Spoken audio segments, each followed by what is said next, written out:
पिछले 8 सालों में मोदी जी के कुप्रबंधन के कारण प्रति हिंदुस्तानी पर कर्ज 152% से बढ़ा है कि 2014 में जैसे ही मोदी जी सरकार में आए तो एसबीआई ने अडानी ग्रुप को $1 बिलियन का कर्ज देने का इन प्रिंसिपल एग्रीमेंट बनाया।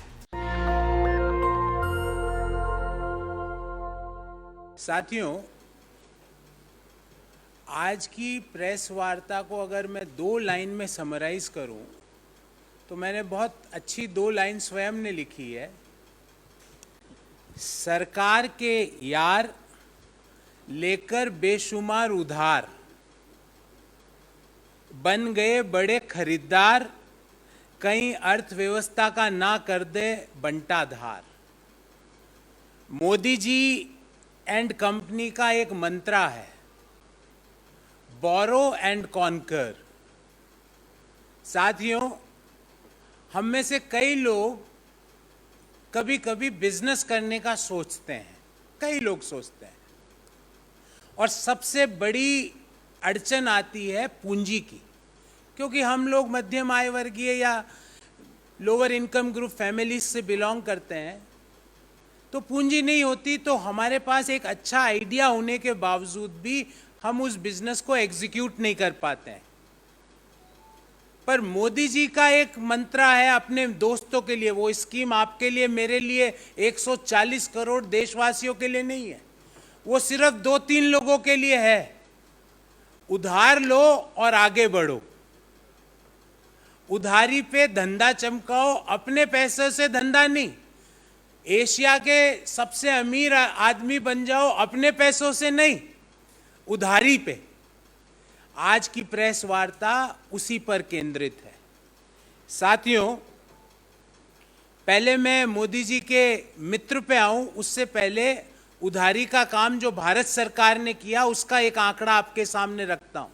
और जब ये आंकड़ा मैंने भारत सरकार के बजट में देखा तो 3 बार मैंने उसको पढ़ा, क्योंकि मुझे लगा कहीं ना कहीं कोई गलती है, पर उसमें कोई गलती नहीं थी।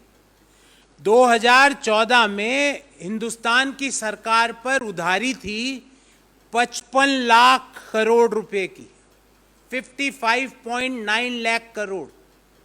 और 2023 में सरकार पर उधारी, बजट में लिखा है सरकार ने कि वित्तीय वर्ष 2023 में उधारी 55.9 लाख करोड़ से बढ़कर 152.17 लाख करोड़ हो जाएगी। अर्थात 2014 में हर हिंदुस्तानी पर सरकार के लिए कर्ज के कारण कर्जा था 43,124 रुपये। 43,124 रुपये was per capita debt on each one of us in 2014. And as per Government of India, in 2023, it is expected to increase per capita debt from 43,124 to 1,09,000 rupees. 43,124 प्रति हिंदुस्तानी पर जो 2013-14 में कर्ज था, वो 2000 वित्तीय वर्ष 2023 में बढ़कर 1,09,000 रुपये हो जाएगा। मतलब पिछले 8 सालों में मोदी जी के कुप्रबंधन के कारण प्रति हिंदुस्तानी पर कर्ज 152% से बढ़ा है। 43,124 से 1,09,000 रुपये ऐसा कर्ज हमारे ऊपर है जो हमने नहीं लिया, हमारे बाबत सरकार ने ले लिया, उस कारण हमारे ऊपर आ गया। 152% इस कर्ज में बढ़ोतरी हुई। ये तो है सरकार का मॉडल। अब सरकार का मॉडल है तो उनके यार भी यही मॉडल काम में लेंगे। अब उन्होंने क्या मॉडल लिया है उसके बारे में न्यूयॉर्क की credit research firm credit site ने अपना एक रिसर्च रिपोर्ट पब्लिश करी है। उसके अनुसार सरकार के जो हमारे दो के नंबर 1 व्यक्ति, उनके ऊपर 2,30,000 करोड़ का कर्ज है। अडानी के ऊपर कुल कर्ज, अडानी ग्रुप के ऊपर 2,30,000 करोड़ रुपए का है। अब सवाल ये उठता है कि कौन ये कर्ज अडानी ग्रुप को दिलवा रहा है, उसका ब्यौरा भी लाया हूं कि भाई स्टेट बैंक का कितना है और दूसरे प्राइवेट बैंकों का कितना है, विदेशी बैंकों का कितना है, सारी बातें करेंगे। तो credit research firm credit site के अनुसार ग्रॉस डेट अडानी ग्रुप के ऊपर 2.3 ट्रिलियन रुपये इज इक्वल टू 2,30,000 करोड़ रुपया हो गया। अब ये रिपोर्ट आगे क्या कहती है, और बहुत महत्वपूर्ण बात इस रिपोर्ट ने कही है, वो कहती है कि अडानी ग्रुप ग्रॉसली लिवरेज्ड है, मतलब कर्ज में दबा हुआ है, फिर भी नया कर्ज मिलता जा रहा है। वो रिपोर्ट आगे ये कहती है कि अडानी ग्रुप को नए और अनरिलेटेड बिजनेसेस में जाने से बचना चाहिए, ये बड़ी रिस्क है उसके ऊपर। अनरिलेटेड बिजनेस, अब तो आप देख लीजिए, धरती, आकाश, पाताल, वायु, अग्नि, पांचों महाभूत के अंदर कोई भी बिजनेस है हिंदुस्तान में, उसके अंदर अडानी ग्रुप है। और क्यों है वो आप और मैं और देश के सभी लोग जानते हैं। अब ये कहते हैं कि अडानी ग्रुप ने अपनी जेब से कैपिटल नहीं लगा रही, ये रिपोर्ट कह रही है, ये हमारा आंकड़ा नहीं है, ये हम नहीं कह रहे, कि अडानी ग्रुप कर्ज में दबा हुआ है। ये रिपोर्ट कह रही है कि अडानी ग्रुप अनरिलेटेड बिजनेस कर रहा है जिसका उसको कोई अनुभव नहीं है। ये रिपोर्ट कह रही है कि अडानी अपनी पर्सनल इक्विटी कैपिटल अपने ग्रुप्स में इंजेक्ट नहीं कर रहा है। आगे ये रिपोर्ट कहती है, और इस रिपोर्ट के हवाले से ही मैं पूरी बात कर रहा हूं, कि 2020 से 2022 के बीच अडानी ग्रुप ने 48,000 करोड़ रुपए का कर्जा लिया 1.5 साल के अंदर। अप्रैल 2020 से जून 2022 के मध्य 2 साल के अंदर 48,000 करोड़ का कर्जा लिया, जिसमें से मात्र स्टेट बैंक ऑफ इंडिया से 18,770 करोड़ रुपए का कर्जा लिया। रिपोर्ट कह रही है कि कर्ज में दब रहा है, रिपोर्ट कह रही है कि नए और जिन बिजनेसेस का अनुभव नहीं है उसमें ग्रुप जा रहा है, रिपोर्ट कह रही है कि बिजनेस में ग्रुप को अपनी स्वयं की कैपिटल लगाने की जरूरत है। पर स्टेट बैंक ने उसी दौरान 18,770 करोड़ रुपए का कर्जा 2020 से 2022 के मध्य दिया। अर्थात 2020 से 22 के मध्य जो अडानी ग्रुप ने कर्जा लिया उसका 40% कर्जा तो सिर्फ स्टेट बैंक ऑफ इंडिया ने दिया, और बाकी 14 ग्लोबल प्राइवेट बैंक्स ने, दुनिया के सारे बड़े 14 बैंकों ने मिलके, जिसमें जापान के बैंक, अमेरिका के बैंक, सिंगापुर के बैंक, ऑस्ट्रेलिया के बैंक, स्विट्जरलैंड के बैंकों ने, सबने मिलके 60% दिया, पर हमारे स्टेट बैंक ऑफ इंडिया ने अकेले ने उसको 40% दे दिया। चलिए साहब, अभी ये बात अभी खत्म नहीं हुई है। अब ये कह रहे हैं, ये रिपोर्ट कह रही है कि इसके कारण भारतीय बैंकों के ऊपर भयंकर रिस्क है, बड़ी रिस्क है बैंकों के ऊपर इस कर्जे के कारण। और इस रिपोर्ट के अनुसार अडानी एंटरप्राइज और अडानी ग्रीन एनर्जी ने जो जिनके ऊपर 94,400 करोड़ रुपए का कर्ज है, आपको जान के आश्चर्य होगा कि वह अपना जो ब्याज का खर्चा है, जो उनका टैक्स के बिफोर अर्निंग है, उसका मात्र 1.5 गुना, वो ब्याज का मात्र 1.5 गुना टैक्स के बिफोर की अर्निंग के रूप में कमाते हैं। EBITDA to gross debt is 1.5 times only, EBITDA to gross date.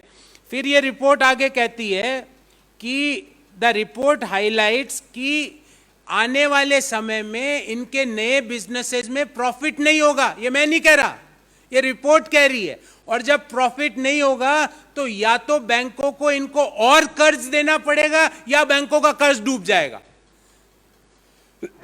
आने वाले समय में, क्योंकि ये नया नया बिजनेस करते हैं।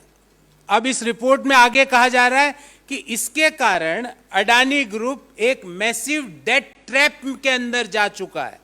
और इस रिपोर्ट के अंतिम पैराग्राफ में जो लाइनें लिखी है वो मैं अक्षरशः आपके सामने पढ़ के सुनाता हूं। Gautam Adani also enjoys healthy relationship with ruling Modi administration. ये as it is verbatim सुना रहा हूं आपको. Mr. Adani and Indian Prime Minister Mr. Narendra Modi know each other well, going back to the later days as the Chief Minister of the Gujarat state. ये इस report में लिखा गया. पूरा 2,20,000 करोड़ का कर्जा है. पिछले 2 सालों में आपने जो मेजर कर्जा लिया उसमें से 40% सिर्फ स्टेट बैंक ऑफ इंडिया से लिया. आप नए बिजनेस में जा रहे हो जिसके कारण इस रिपोर्ट में कहा गया है कि आने वाले समय में उन बिजनेसेस में उतनी प्रॉफिटेबिलिटी नहीं रहेगी, तो आपको बैंकों से और कर्जा लेने की जरूरत पड़ेगी, या बैंकों को आप कर्जा या ब्याज चुकाने में असमर्थ हो जाओगे.